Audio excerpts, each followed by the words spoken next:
A trade pact between Australia and 10 other nations has collapsed at the last minute after Canada balked without warning.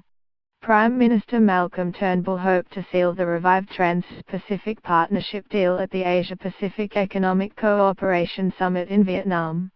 The 11 nations involved had worked in overdrive to resurrect the trade deal this week, which first fell apart after Donald Trump withdrew the United States. But Canadian Prime Minister Justin Trudeau blew these plans apart after reneging on an agreement all trade ministers including his own had struck just hours earlier. Australia, Japan and other countries pushing hard to get the deal over the line were furious with Mr. Trudeau's no-show on Friday evening. It was not immediately clear what sparked Canada's about-face, but the country had been insisting this week it would not be rushed into signing onto a deal. Australian Trade Minister Stephen Siobo, who was in Vietnam for the negotiations, was deeply disappointed but remained diplomatic. There is of course still opportunity for us to continue discussions to try to work our way through the last remaining issues Canada raised, Mr. Siobo told reporters in Da Nang.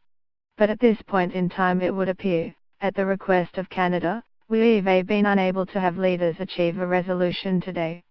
Mr. Siobo would not be drawn on whether Canada could be cut adrift, leaving the 9 other countries to push on with the trade pact without them. Earlier, Mr. Trump effectively slammed the door shut on any hope of America rejoining the TPP negotiations during his address to the APEC summit.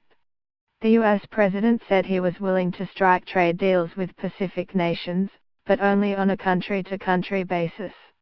I will make bilateral trade agreements with any Indo-Pacific nation that wants to be our partner and that will abide by the principles of fair and reciprocal trade, Mr. Trump said on Friday. What we will no longer do is enter into large agreements that tie our hands, surrender our sovereignty, and make meaningful enforcement practically impossible. Australia will still walk away from the APEC summit with the Free Trade Pact with Peru that will eliminate nearly all tariffs exporters face into the Latin American country. The Peru agreement is a significant boost for Australia's sugar industry, farmers and mining services firms. Mr. Turnbull is due to mark Remembrance Day alongside his New Zealand counterpart on Sunday before holding several meetings and departing for Hong Kong. Copyright AAP 2017.